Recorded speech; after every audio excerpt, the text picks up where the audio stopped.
The latest figures from the United Nations suggest that every minute, around 25 people leave their home to flee from war or persecution. Yesterday, Kenya joined the rest of the nations in commemorating the resilience of the 480,000 refugees, many of whom are trying to rebuild their lives at the host camps. Our reporter Dorcas Wangira takes you to Kakuma refugee camp, where the lives of two refugees, one from Somalia and one from South Sudan, intersect.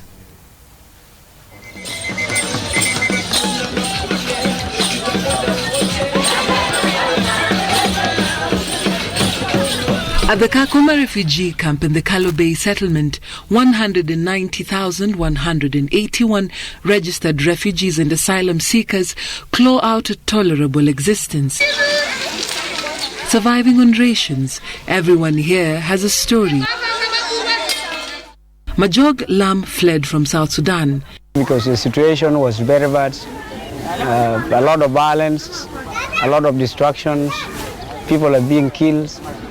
And then I leave the country. I came to Kenya, I came to Kakuma. I call it home because I get rescued and I see there is peace and there is happiness. Because of his disability, life at the camp is more difficult. But at least here he can get an education and have a better quality of life. I like to read especially inspiration books, and also I like to read Bibles, and also I like to watch sometime news, and I see the world. In the same camp, for a 20-year-old female refugee we will call Rahma, fate has dealt her 3 cruel blows. She tells us that she came to Kenya when she was 9 years old and went to Barnamal School from class 1 to class 4, then Unity School from class 5 to class 7. But when violence erupted in her camp zone, she was badly injured, affecting her ability to memorize. She could no longer study. She met someone who told her he could help her, but instead he got her pregnant. Now she has to take care of the baby by herself. When I get this pregnant, that man told me that if UNHCR will know that I gave you pregnant because you're a refugee and I'm a Kenyan, something will happen to me. Even now, up to now, he don't give anything.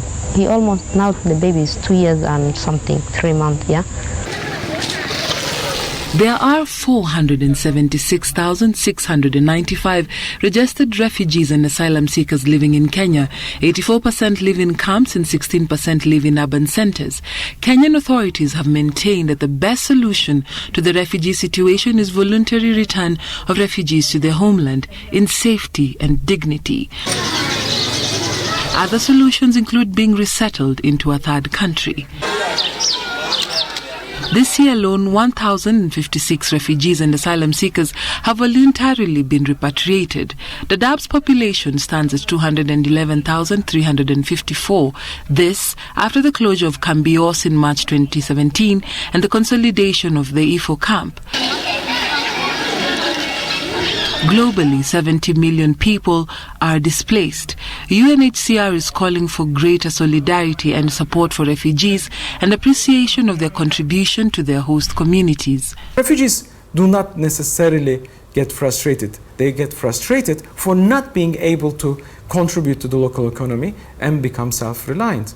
76% of the Kakuma town and environs, they say that thanks to refugees, the situation has significantly improved in terms of economic development.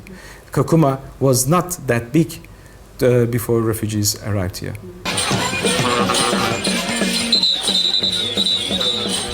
There's no telling when Rahma or Majog will be going back to South Sudan and Somalia. Kakuma remains home. Dorcas Wangira, Citizen TV.